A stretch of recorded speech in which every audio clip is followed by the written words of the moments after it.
Hi guys! Welcome to my channel. Sa karon nga atong video, akong ipakita ang akong bagong napalit nga egg incubator nga nagkantidad og 8,000 pesos. Automatic ni siya.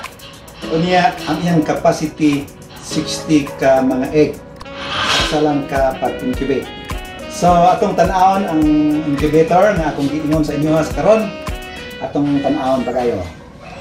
Kini siya nga incubator, aduna ni siya 60 egg capacity sa usa lang niya kapag pusa. Mga itong usa lang kapag pusa. So isinta ka itlog, duha ka tray ang atong ibutang ani. Unya dayon kung ang mga itlog dili kayo bagao bayanan, mahas ni siya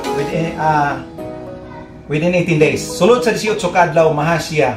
Pero adunay tendency nga kung pananglitan ang mga itlog baga og mga shell, dito siya sa 21 days mapusa.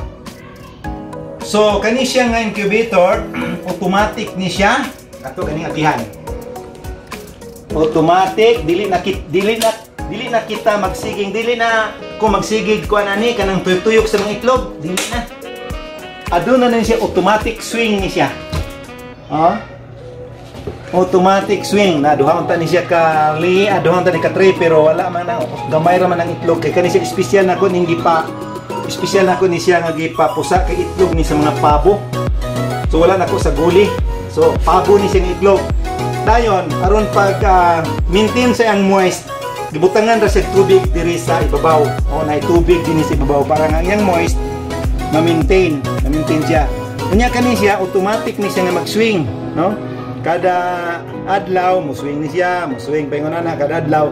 Aron nga dili na tao ang magtuyok sa iya aron nga mapusa gyud siya ang itlog. Kinahanglan man gud nga ang itlog des paglumlom sa inahan nga manok, iya man ang ukay-ukayon, pero dinhi dili na. Ang ubang incubator nga dili automatic, kuha na siya kanang imong balihon ang itlog pagka sunod adlaw, karon nga nang posisyon pagka sunod adlaw imong balihon, so kinahanglan tok markings butangan imong X.